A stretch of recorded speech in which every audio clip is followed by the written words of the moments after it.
Hi everyone, welcome to episode 2 of the Totus Tuus Show. I'm Father Marius O'Reilly and this is Kathy Sinnott, and we're delighted you can join us again for another episode of the Totus Tuus Show. The last show we spoke about the Rosary, and I want to thank you all for your great feedback and comments. It's really helping us. And this week we thought we'd speak about what's known in the Catechism of the Catholic Church as the source and summit of our faith. Think about that, the source where it all comes from and the highest point of our faith.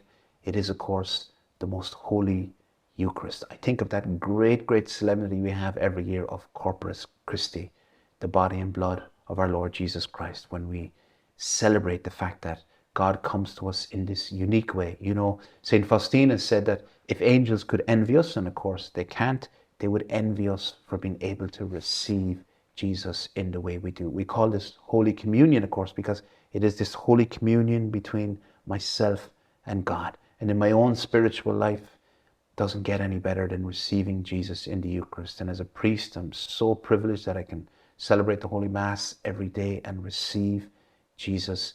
And he sustains me, just like the Jews in the desert there for 40 years. They were sustained by the bread that fell from heaven, this manna bread. Well, we've something much greater. That manna bread prefigured the Holy Eucharist, and the Holy Eucharist sustains us through our journey through earth to help us to get to the promised land. It really is like, you know, the highway to heaven, being able to go to Mass and receive Jesus.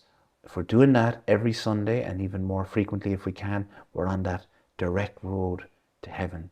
Only in heaven will we know the graces that we have received. And of course, our venial sins are washed away as well if we prepare properly for the Holy Mass. And that's why it's so important before we come to Mass to prepare properly, to receive Jesus, and to think about my life, do a little examine of conscience, and also at the end of Mass to spend some time in thanksgiving as well. And of course, because Jesus comes to us through the Holy Mass, we're so blessed as well as Catholics that we can go into churches all around the world. Throughout Ireland, we must have a church every couple of miles, and there Jesus is waiting and longing for us to come in and to visit him. And so few people visit Jesus in the Blessed Sacrament, dear friends. So let us who are, you know, participating in this show and watching this show make, you know, a firm resolution that we will go and we will visit him in the Blessed Sacrament. Like the great Saint Francisco in Fatima, the little boy, he was only 8, wasn't it, when Our Lady appeared to him, and he understood Jesus was in the tabernacle. He called him the hidden Jesus, and he would spend hours every day going to console Jesus. So this great gift that we've been given of the Most Holy Eucharist. Someone who inspires me enormously, and I heard this story told by Archbishop Fulton Sheen, is a little girl of only 10 years of age, like little Francesco, called Little Lee, and she lived in China in the 1950s. And if you know anything about history, China in the 1950s was when communism was really beginning to expand throughout the country, and they eventually arrived at her little village, and they gathered all the people in the village church. They did something horrendous, and with their guns they shot open the tabernacle and they threw the consecrated hosts on the ground, to the horror of the priest and the horror of the people who were watching. And they began to make fun and mockery of Jesus' presence in the Holy Eucharist. They put a guard outside the church so that nobody could enter the church, and they put the priest in a kind of a little prison kind of area, which was a bunker just off the sacristy. This girl, Little Lee, snuck by the guards every night for 32 nights because she wanted to go in and she wanted to do a little holy hour in front of Jesus present on the ground, to make reparation for what was done. And then afterwards she would receive one of the sacred hosts. She would kneel down and she would receive one of the sacred hosts. She did this for 32 nights. And on the 33rd night, there was one of the hosts left, and she was in the church, snuck past the guards again, and one of the guards happened to come into the church, and he saw her there, and he decided to shoot her. He shot her in the back, and with her last breath, she reached out and she received the last of the hosts, the 33rd hosts. Now, the priest witnessed all this, and we know about this because of his witness. And the guard who shot her felt really guilty afterwards, and he decided in some way to make some kind of retribution that he would help the priest escape. And he got him to the border of China, and he escaped. And he was able to tell us this story about this little girl whose faith in the Eucharist was so great that she risked her life for 33 nights to go into the church, and how much she longed to just be in the presence of Jesus, make reparation, and to receive him. It truly, truly is an extraordinary story. And so I never fail to be inspired when I think of little Lee, and I hope you are too. Now, Kathy, we've some great figures of the Eucharist here in Ireland too, don't we? Oh, we do. And in fact, my favorite one came from just 2 miles from here, and it's little Nellie of Holy God. And this little girl, who died in 1908, was only just 5 years old when she died. And yet from the time she was a baby, like a toddler just beginning to say her first words, she was saying, Holy God, Holy God. And while her mother was still alive, she would just, she wanted to go to the church, and she would face the tabernacle, and she would point and say, Holy God. And then her mother died, and she was put into an orphanage in Cork City. She had been in County Cork, in Spike Island. And there, her whole dream was to be able to receive Jesus. And when she was first brought in, she was quite sick. And most of her time there was spent, you know, in isolation, in a kind of a medical room. They discovered she had tuberculosis. But on one of the trips out, they brought her to the chapel. And she had never been in the chapel before. And whatever way it was configured, it could be a bit confusing. But she knew immediately where Holy God was. She had that absolute sense of the real presence, you know, where he was. And one of the things was the nurse, the person, her carer, used to go every morning to Mass and then come back, and little Nellie would ask her to give her a kiss, because that was as close as she could get to the Eucharistic Jesus, her Holy God. And a couple of times the carer maybe couldn't get to Mass because she had to do something or whatever. And she would come back, and little Nellie would say, no, no, no, you didn't receive Holy God. And the nuns who were raising her, the Good Shepherd nuns, decided to test this. Had she seen maybe the nurse out the window during Mass time or whatever? You know, they had a lot of questions. So a few of them didn't receive, and they went up, and she asked for the kiss from each nun. And then when the ones that didn't receive, she said, no, why didn't you receive Jesus? Imagine. She had such a sense. And in the end, she, through the Bishop of Cork, who came and examined her and saw that she fully understood what the Eucharist was. You know, he questioned whether she understood better than he did. And her desire was so great that he gave the dispensation and wrote to the Pope, who he knew from his own seminary days, Pope Pius X, about little Nellie. And Pope Pius X took that story, and that was the sign. He was doing a novena of whether or not he should lower the communion age, because it was at that time at 12. And when he got the letter from the Bishop of Cork, Bishop O'Callaghan, describing Nellie, that was the sign, the answer to his novena. But her knowledge, and then once she finally made her first communion, she would often spend 4 or 5 hours just in prayer. She would turn away and just sort of face the wall and spend 4 or 5 hours. This is a little 4-year-old child. That's my favorite. Yeah, that's an amazing story. We've both spoken about little children. It's amazing, isn't it? And often when people bring children into Eucharistic adoration, I often hear this. They say they're amazed how they just get it. You know, their minds are so pure and innocent. They just know that this is Jesus. They have no problem understanding it, whereas an adult maybe, you know, might be a different story at times. Well, you know, that's an interesting point, because when I think of my own kind of knowledge that Jesus was in the Eucharist, it was as a little child, and it was probably 2 things. It was the way I was prepared for First Communion, the seriousness with which the nuns, the excitement, you know, and it wasn't about the big day. In fact, it wasn't that big day. There was no collecting money, none of it. It was all about receiving Jesus, and we were prepared so all year, so carefully. And even the making of, my mother made the dress and my grandmother put the little touches on it, even to the point that the day before, the Friday of school, Sister took us over and she said, it's very important we never drop the Eucharist. So to teach us how to receive on the tongue, she showed us the roll.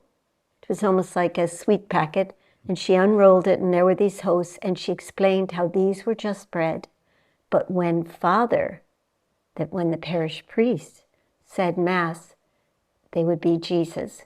So they were just bread, and so we each learned how to receive Jesus. And all of these little things left me with a lifetime of never doubting the real presence, because as a child, these were what taught. And what a gift it is to give a child, that a child would go every Sunday then to receive Jesus in Holy Communion and be sustained throughout life. And I remember a story, Kathy, some years ago. I met a Spanish priest. I just met him very briefly, but he happened to tell me he was doing his doctoral dissertation on a seminary in the 1930s in Spain. The communists came into the seminary, and they knew that they were coming, so they took off their clerics and everyone was in civilian clothes, and they mixed with the general staff of the seminary who were male as well. So the communists coming in didn't know who was a seminarian and who wasn't. But one of the communists had been a seminarian himself, and he said, I think I know a way to catch them. He said, let's examine their hands. And if their hands are nice and soft, it's more than likely that they are seminarians. They're not gardeners or carpenters or cooks. Exactly. But one of the seminarians was a skilled chef before he entered the seminary, and he worked a bit in the kitchen. So his hands were a little bit rough, a little bit callous. Yeah. And so they didn't detect him. And when they put the seminarians in a kind of a prison kind of area, he decided in the middle of the night to go down to the chapel and to take Jesus out of the tabernacle and to save the Blessed Sacrament. So he would prepare food for the seminarians, on plates, and he would bring them into him, and he snuck in little bits of the Eucharist on the edge of a plate when he would bring them in. The seminarians knew, and it was this daily reception of Jesus that they were able to do throughout their time of imprisonment that helped them to cope with this great adversity and get them through it. So, I think we take for granted as Catholics this gift that we have, but we know that so many Catholics, recent research, especially in the United States, and I'm sure it's throughout the Western world, so many people are struggling to believe in the real presence of Jesus in the Eucharist. Quite a high percentage. It's horrifying to see. But the Lord has given us ways to believe, hasn't he? There's been these Eucharistic miracles, Kathy. Do you want to tell us a little bit? That's right. I mean, through the ages, there have been Eucharistic miracles, and all different kinds. There have been miracles where the Eucharist stopped a flood, or even a lava flow in a volcano, and plagues, and these were Eucharistic miracles. But we've also seen Eucharistic miracles, very rare, but there have been more lately, probably in response to the lack of belief, where the host becomes flesh. I mean, it is in transubstantiation, the substance of it has become Jesus' body and blood, only the accidents are still the bread. But this becomes visible. And it's very interesting. I mean, a famous old one, 1,200 years ago, was Lanciano in Italy. There was another one about 800 years ago, and one near in Portugal, Santarém. Santarém, yeah. And there have been several of these that are still there. They're still there. In fact, Lanciano, in the 70s, they examined Lanciano and found that the blood was still fresh. It was human, and that the host, the flesh, was heart tissue, and of a male of an AB blood type. Now, more recently, we've had the Eucharistic miracle in Argentina, one in Mexico, and one in Poland that have all been verified, all been medically tested, and all are heart tissue. But what And distressed heart tissue, right, isn't it? Yes, and these are what really touches me about this, because in a way, we shouldn't be surprised it's heart tissue, with the apparitions of the Sacred Heart and, Sister Faustina and, the heart of Jesus and the merciful Jesus. But yes, the fact that when they really look, they can detect that this was a heart in agony. This was a heart that had suffered brutal treatment, and they, like with the Argentinian one, they were looking at this 3 years later, and yet the doctors didn't know where the flesh had come from. And they said, well, this was obviously taken from a living person who was in extreme agony. And, all of this. And the other finding that just has really touched me is where they've identified it not just from the heart, but there is one muscle in the heart, in the left ventricle of the heart, that creates the rhythm for the heart. In fact, creates the rhythm for the whole body. And it's one little muscle that is the orchestra leader for the whole body. And that it was that tissue that they discovered in the Argentinian host.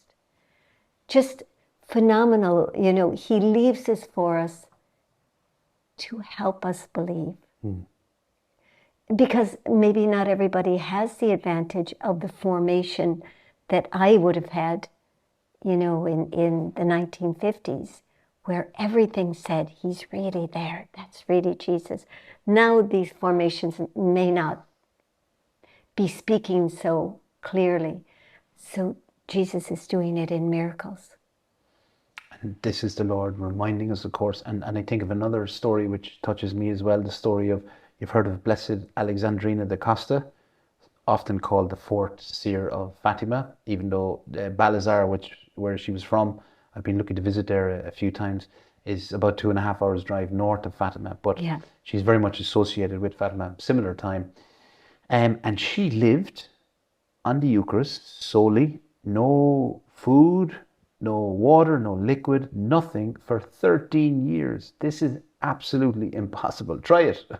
You won't get very far. And of course there were skeptics saying this is impossible. How could she still be alive? So they brought her into hospital. She didn't want to go because she was paralyzed in bed as well. In terrible pain. Terrible pain. And so they eventually got her into hospital for 40 days, that biblical number, of course, time of trial and testing and purification.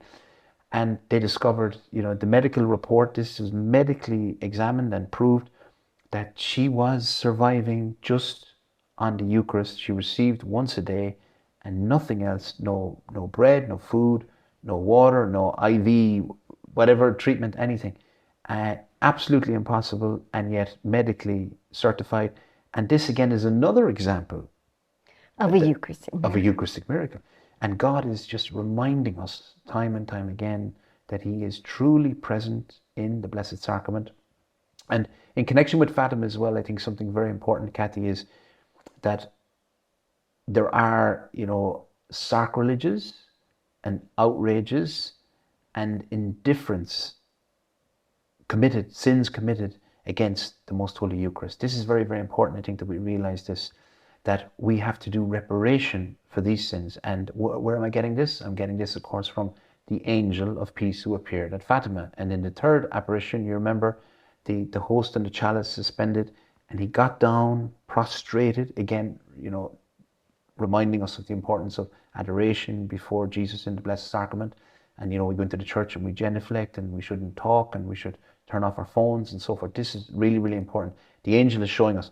But the beautiful prayer that he taught the children was all about making reparation for outrages, sacrileges, and indifference. Outrages, of course, are things that happen, desecration of the Eucharist, satanic black masses, all that. And then we have the indifference that people receive Jesus in, they just There's no faith there really. And then, of course, people who are not in a state of grace who commit these sacrileges. And this is happening a lot nowadays, of course. So he taught them this prayer: Most Holy Trinity, I adore you profoundly, and I offer you the most precious body, blood, soul, and divinity of Jesus Christ, present in all the tabernacles of the world. So he's offering the Holy Trinity, the most precious body, blood, soul, and divinity of Jesus Christ, present in all the tabernacles of the world.